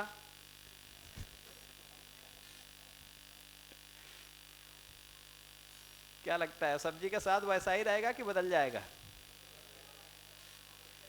अगर यह निरंतरता ब्रेक हुई तो नहीं चलेगा। इसको निरंतर करना चाहे तो नहीं चलेगा, इसकी निरंतरता ब्रेक होगी तो नहीं चलेगा। और कितने निरंतरता की आवश्यकता है, इसको ध्यान दिलाने के लिए इसी एग्जाम्पल को मैं थोड़ा और आगे बढ़ाता हूँ कि आप किसी के घर गए और आप उनके यहाँ 2, 4, 6, 10 घंटे रहे। हालांकि अब इस तरह के अवसर थोड़े कम हो गए हैं, पहले ऐसे बहुत अवसर थे कि लोग जाके दोस्त मित्र के यहाँ, रिश्तेदार के यहाँ रुकते थे। फिर भी मैं मान लेता हूँ कहीं चले गए, तो किन्हीं मित्र के यहाँ, किसी रिश्तेदार के यहाँ गए और आप उनके यहाँ 4, 6, 10 घंटे रहे।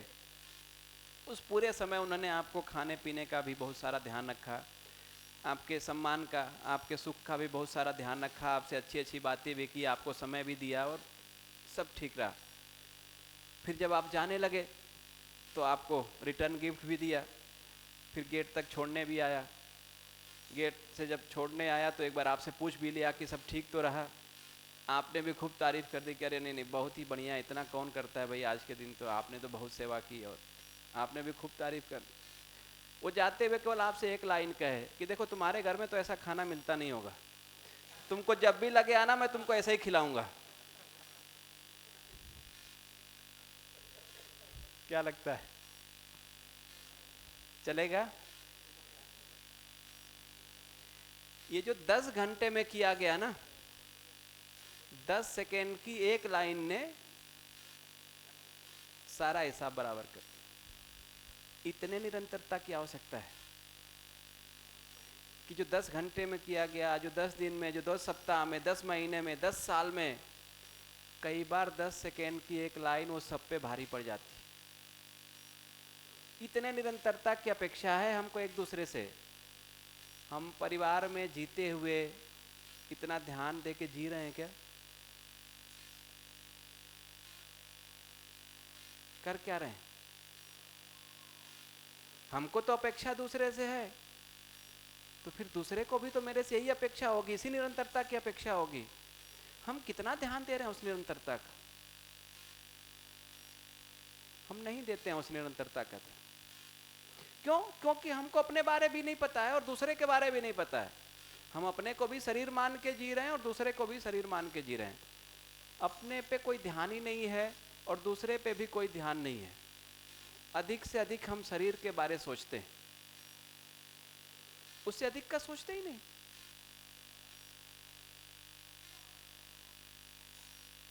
जबकि दूसरा शरीर नहीं है, मैं भी शरीर नहीं हूं, शरीर के साथ साथ मैं भी हूं, दूसरा भी शरीर के साथ साथ है। और इस तरह की निरंतरता की अपेक्षा है। और ये निरंतरता की अपेक्षा इस लेवल की है, उस पर हमारा ध्यान नहीं जाता। वो निरंतरता जिसकी ब्रेक होती है ना, उससे पूछिए। जो ब्रेक करता है उसको कुछ पता नहीं चलता है। अभी घरों में जो समस्या है ना संबंधों में, उसका एक मूल कारण ये है कि हम जो अच्छा करते हैं हम तो उसको गिनते रहते हैं, दूसरा वाला उसका हिसाब नहीं रखता है जो हमने उसके लिए अच्छा किया। दूसरा वाला उसका हिसाब रखता है जो हमने उसके लिए गड़बड़ किया है। और ये कभी मैच ही नहीं करता है। ये मूल समस्या है। ये निरंतरता जिसकी ब्रेक होती है ना, उससे पूछिए।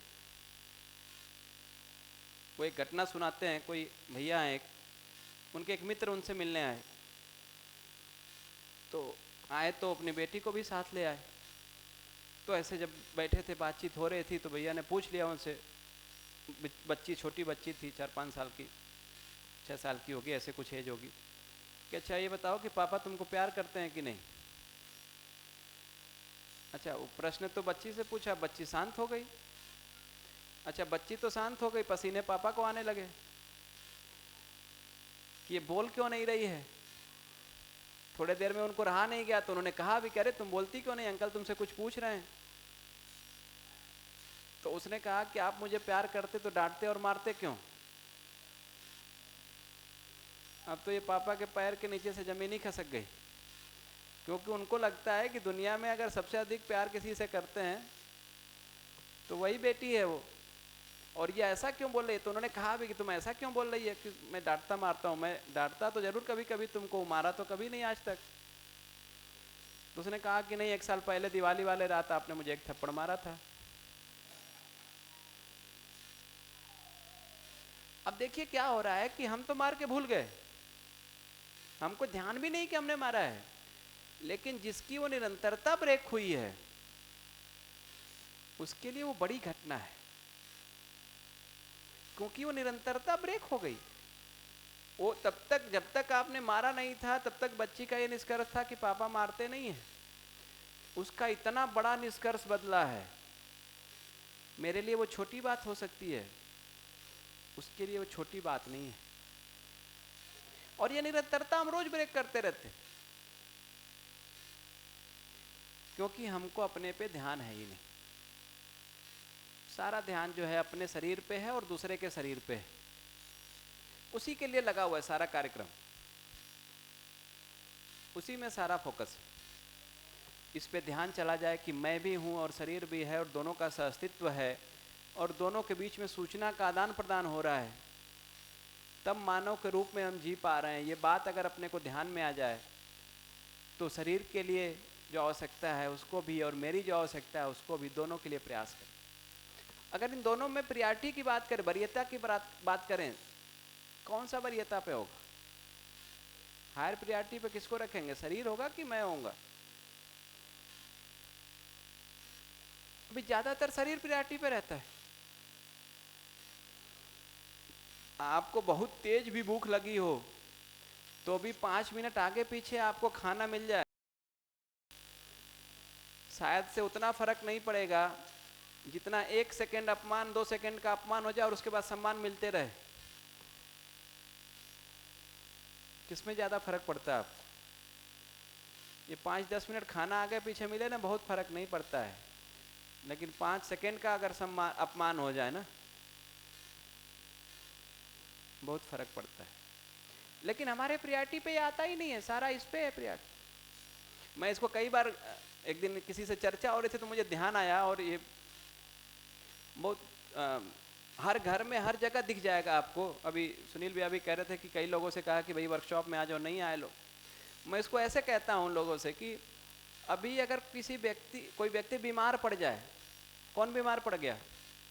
शरीर बीमार पड़ा ना, सारा कार्यक्रम छोड़ के लोग हॉस्पिटल में लेके उसको एडमिट हो जाते हैं, जबकि बीमार कौन पड़ा है? शरीर। पैसा भी लगाएंगे, समय भी लगाएंगे, 10 लोग रोज मिलने भी आएंगे उससे, शरीर बीमार पड़ा है तो इतना ध्यान है सबका, वो तो बीमारी है। उसके लिए 8 दिन नहीं है किसी के पास, कोई कार्यक्रम नहीं है। साल भर में अगर आप पूछ लो कि 8 दिन है आपके पास क्या, उसको लगता है कि नहीं, अभी बीमार होके 10 दिन वो हॉस्पिटल में रह लेगा, कोई दिक्कत नहीं। और वो बीमारी इसीलिए हो रहा है क्योंकि अपने पे काम नहीं कर रहा है, इस पे ध्यान ही नहीं आदमी का, ये प्रियरिटी पे है ही नहीं। केंद्र में कौन है? शरीर केंद्र में होगा कि मैं केंद्र में होऊंगा? कौन शरीर को चला रहा है? मैं चला रहा हूं या शरीर मुझे चला रहा है? अभी मैं केंद्र में होता ही नहीं हूं, वो पूरा केंद्र शरीर केंद्र में रहता है। शरीर के आधार पे सारा कार्यक्रम बनता है। शरीर को गर्मी लगने लगेगी तो तुरंत आप कार्यक्रम बना देंगे, आपको रोज गर्मी होती है, उसका कोई कार्यक्रम नहीं है। ये जो रोज आप गुस्सा करते हैं उसका क्या कार्यक्रम सोचते हैं? कोई नहीं सोच रहा उसका कार्यक्रम। शरीर को गर्मी लगता है तो लगता है कि एसी लगाओ जल्दी, बहुत गर्मी हो रही, लगा लिया एसी। उसको मैं बुरा नहीं मानता, ठीक है भैया, शरीर को गर्म नहीं होने देना है, ठीक है, अच्छी बात है। आपका जो गर्म हो रहे हैं रोज, उसका क्या उपाय कर रहे हैं? उसका कोई कार्यक्रम नहीं है आदमी के पास। और किसी से कह दो कि 8 दिन, तो उसको लगेगा कि उसे प्राण मांग लिया है। बोले इतना समय कहाँ है? सोचना तो पड़ेगा, क्योंकि मैं केंद्र में हूं, शरीर केंद्र में नहीं है। मैं शरीर को चला रहा हूं, शरीर मुझे चलाने लगेगा तो सब गड़बड़ हो जाएगा। अभी ऐसा जरूर हो रहा है कि हम सब लोग शरीर के आधार पे चलने लगे हैं, शरीर के आधार पे कार्यक्रम बनाने लगे हैं। बेहोशी में यही होगा। होश में आएंगे तो दिखेगा कि मैं शरीर को चलाने वाला हूं। तो दोनों की आवश्यकता है, तो दोनों को पूरा करना पड़ेगा। पूरा कैसे होगा? आवश्यकता की पूर्ति कैसे होगी? पूरा करने के लिए जो शरीर की आवश्यकता वो कैसे पूरी होगी? भौतिक रासायनिक वस्तु से पूरी होगी, फिजियो केमिकल थिंग से पूरी हो जाती है। मेरी जो आवश्यकता है वो कैसे पूरी होती है? सही समझ और सही भाव। तो मेरी आवश्यकता सही समझ और सही भाव से पूरी होगी, शरीर की आवश्यकता भौतिक रासायनिक वस्तु से पूरी हो जाए। अब प्रश्न यहाँ पे यह है, और यह बहुत महत्वपूर्ण प्रश्न है आपके जिंदगी के लिए, कि अगर दोनों ही आवश्यकता है और दोनों को ही पूरा करना है, तो कितना समय और प्रयास हम इसके लिए लगा रहे हैं और कितना समय और प्रयास इसके लिए लगा रहे हैं? कितना समय और प्रयास अपनी आवश्यकता को पूरा करने के लिए लगा रहे हैं, कितना समय और प्रयास शरीर की आवश्यकता को पूरा करने के लिए लगा रहे हैं? 24 घंटे में कितना, एक सप्ताह में कितना, एक महीने में कितना और एक साल में कितना? क्या हिसाब है?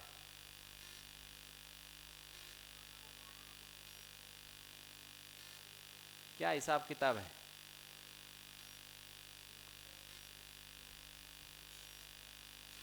क्या परसेंटेज होगा जो शरीर के लिए लगा रहे हैं?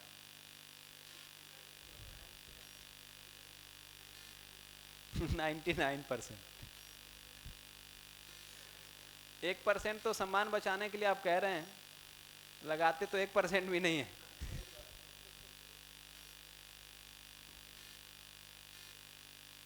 जबकि आवश्यकता तो दोनों ही है, लेकिन सारा समय जो है हम शरीर की आवश्यकता को पूरा करने के लिए लगा रहे हैं। अच्छा, वो सारा समय लगा रहे हैं शरीर की आवश्यकता को पूरा करने के लिए, उसे पूरा हो गया क्या?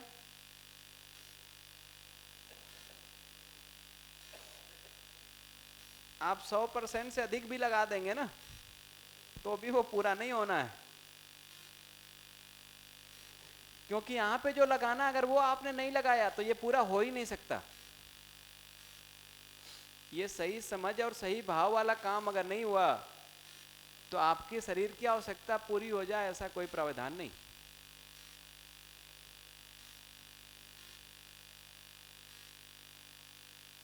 वो नहीं होगा। लेकिन हम सारा समय और प्रयास केवल इसके लिए लगा रहे हैं। हमको अपने लिए समय लगाने का कोई हिसाब किताब ही नहीं है, न कभी सोचते हैं। जबकि आवश्यकता दोनों की है, फिर दोनों को ही पूरा करना पड़ेगा। अपनी आवश्यकता को पूरा करने के लिए सही समझ और सही भाव के लिए जो समय लगा रहे हैं वही अपने लिए समय है। अन्यथा बाकी जो समय बचता है वो सब शरीर के लिए जा रहा है। क्योंकि सही समझ सही भाव से ही मेरी आवश्यकता पूरी होती है।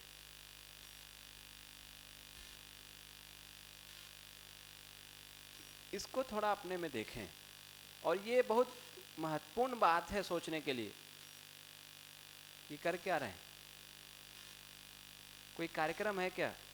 मैं वहाँ गोपालगंज डिस्ट्रिक्ट में बोजाता गांव में, वहाँ पे कुछ दिन वर्कशॉप लिया गांव के लोगों के साथ, जो बहुत सामान्य परिवार या और किसान और कम पढ़े लिखे लोग भी उसमें बहुत थे। तो कम पढ़े लिखे लोगों के साथ या जो इस गांव के सामान्य लोग हैं उनके साथ जब बात करते हैं ना, तो वो कई बार सीधा सीधा बात करते हैं कि भाई करें क्या। हमने कहा कि भाई इसके लिए क्या कार्यक्रम है और इसके लिए कितना कार्यक्रम है उसको बताएं। तो उसको बात करते हुए हमने कहा कि कैसे इनको ध्यान दिलाने के लिए क्या उदाहरण मैं ले आऊं। तो एक उदाहरण मुझे ध्यान आया। तो मैंने उनसे कहा कि ये देखिए कि शरीर की आवश्यकता पूरी हो, ठीक है, हर घर में शरीर की आवश्यकता पूरी हो, उसके लिए घर के कम से कम एक या एक से अधिक लोग किसी तरह से पैसा कमाने में जुटे हुए हैं। किसके लिए? शरीर की आवश्यकता पूरी हो। ठीक। उसमें भी शरीर की आवश्यकता में अगर केवल एक भोजन की आवश्यकता की बात करें, शरीर के भोजन की आवश्यकता पूरी हो, इसके लिए हर घर में कार्यक्रम है या नहीं है ना? हर घर में कम से कम 2 बार, गांव में 2 बार ही खाना बनता है, शहर में 3 बार नाश्ता, 1 बार नाश्ता और 2 बार खाना। तो कम से कम 2 बार का तो कार्यक्रम है। शरीर के भोजन की आवश्यकता पूरी हो, इसके लिए हर घर में 2 टाइम खाना बन रहा है। हर घर का ये निश्चित कार्यक्रम है। मेरी आवश्यकता पूरी हो, इसके लिए हमारे घर में क्या कार्यक्रम है?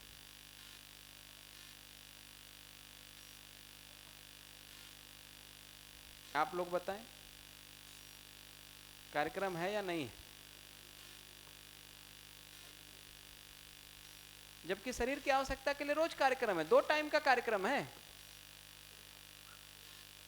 लेकिन मेरी आवश्यकता पूरी हो, उसके लिए कोई कार्यक्रम नहीं,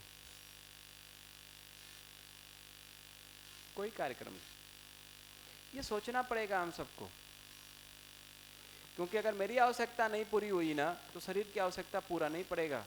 आप कुछ भी कर लीजिए, अपने आवश्यकता को पूरा करने का भी कुछ कार्यक्रम सोचना पड़ेगा, अन्यथा पूरा नहीं पड़ेगा। अपने लिए अगर हम कुछ नहीं कर पाए ना, तो शरीर के लिए जितना भी कर लें वो पूरा नहीं पड़ेगा। उसको सोचिए, वो एक महत्वपूर्ण बात है, क्योंकि दोनों को नहीं पूरा करेंगे तो हम फंसे रहेंगे।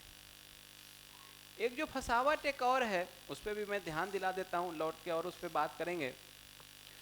एक जो बड़ी फसावट है जिस पे अभी थोड़ी देर पहले बात हो रही थी, वो फसावट ये है कि ये जो भौतिक रासायनिक वस्तु है, इससे मेरी आवश्यकता पूरी हो सकती है।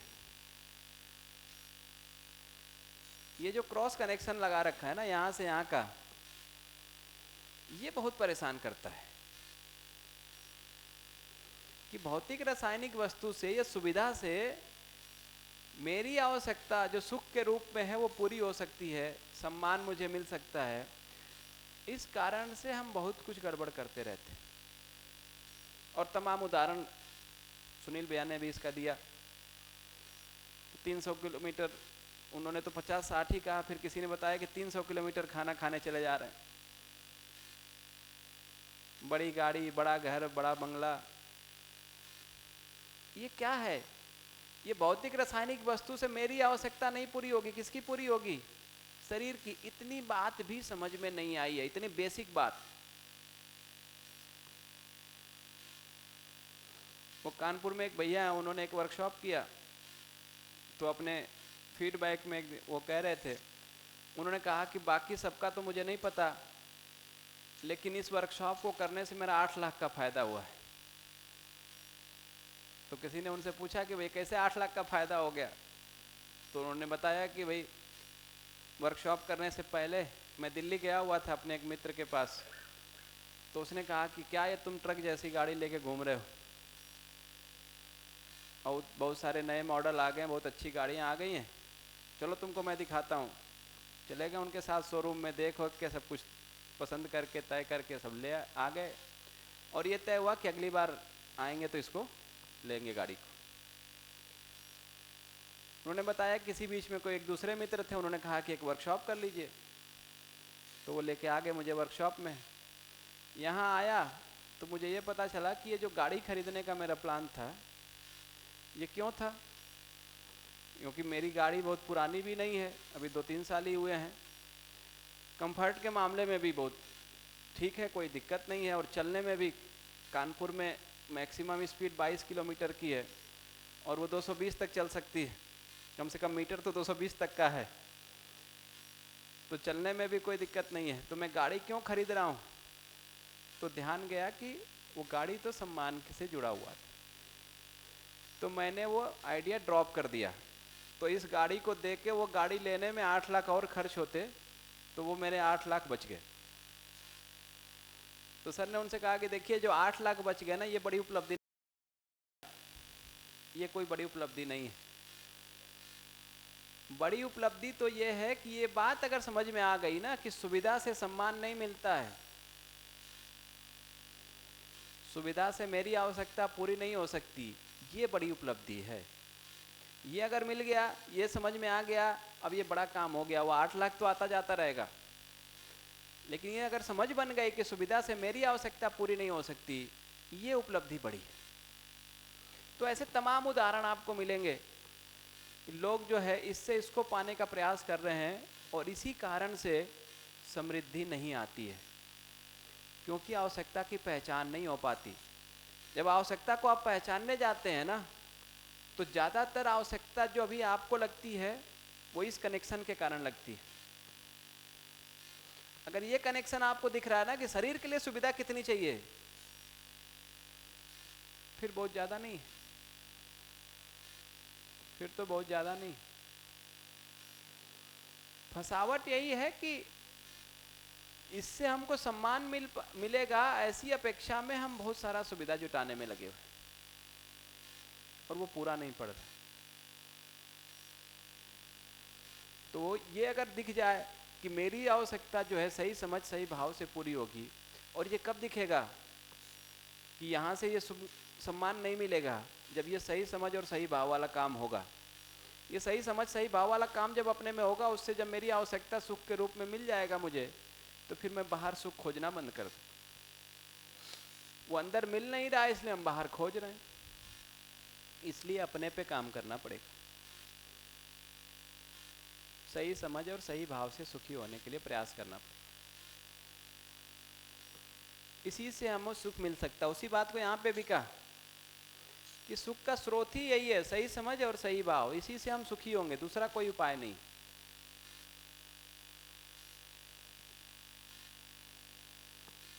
दूसरी थोड़ी क्रियाओं की बात कर लेते हैं। क्रियाओं को देखें तो शरीर में कुछ क्रिया चल रही है, आप खाना खाते हैं, चलते हैं, दौड़ते हैं, भागते हैं, उठते बैठते हैं, ये सब शरीर की क्रिया है। और ये क्रिया कैसी है? टेम्परेरी है, सामयिक है। कुछ क्रिया अपने में भी चल रही है, आप इच्छा करते हैं, विचार करते हैं, आशा करते हैं या नहीं करते हैं? कुछ सोचते हैं, कुछ इच्छा करते हैं, कुछ विचार करते हैं, कुछ आशा करते हैं, ऐसा करते हैं या नहीं करते हैं? करते हैं। ये कैसा चल रहा है? ये कभी कभी चल रहा है या निरंतर चल रहा है?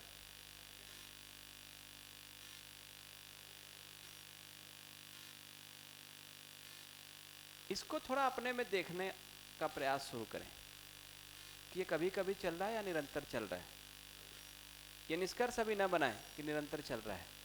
ये पता कैसे चलेगा कि निरंतर चल रहा है कि कभी कभी चल रहा है? कैसे पता चलेगा? अपने में ही चल रहा है तो अपने में ही देखना पड़ेगा आपको, दूसरा तो कोई बता नहीं सकता और दूसरा देख भी नहीं सकता, और अच्छा ही है कि दूसरा देख नहीं सकता।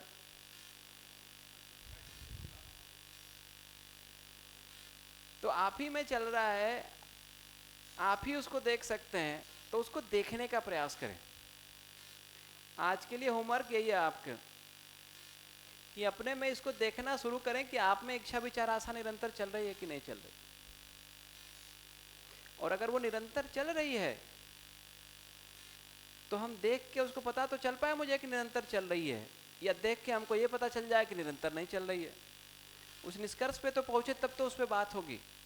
तो इसको जितना आप देखने का प्रयास कर पाएंगे उतना उस दिशा में हम लोग कुछ सार्थक कदम बढ़ा पाएंगे। उसको देख के उसको ठीक करने के क्रम में बहुत सारी बात फिर उस पर हो सकती है। उसमें जो अभ्यास है उस अभ्यास को भी किया जा सकता है। अगर सुबह समय से सब लोग आ जाएं तो सुबह उस अभ्यास को भी कर सकते हैं हम लोग। तो वो अपने में देखने वाला काम शुरू हो, क्योंकि मूल काम वो है, अंदर की यात्रा जो है ना वो मूल काम है। वो अगर हम देख पाए, अपने में देख पाएंगे, तो फिर सही सही जो है उससे उसका आकलन कर पाएंगे और उसमें जो सही चलाना है उसको चला पाएंगे। तो आज के लिए होमवर्क यही है कि अब से लेके 6:20 हो रहा है, अब से लेके जब कल 9 बजे हम लोग मिलेंगे, बीच में अभी गोष्ठी भी होगी, उसको भी इंक्लूड करते हुए उस बीच में आप देखने का प्रयास करिए कि इच्छा विचार आशा जो चल रही है वो चल रही है कि नहीं। पहला तो ये दिखे कि वो चल रहा है कि नहीं। जब ये दिखने लगे कि चल रहा है कि नहीं, तो फिर ये देखने का प्रयास करिए कि कभी कभी चल रहा है या निरंतर चल रहा है। उसको देख के आइएगा, फिर उस पर चर्चा कल वहीं से शुरू करेंगे। तो अभी यहाँ पे रोक लें।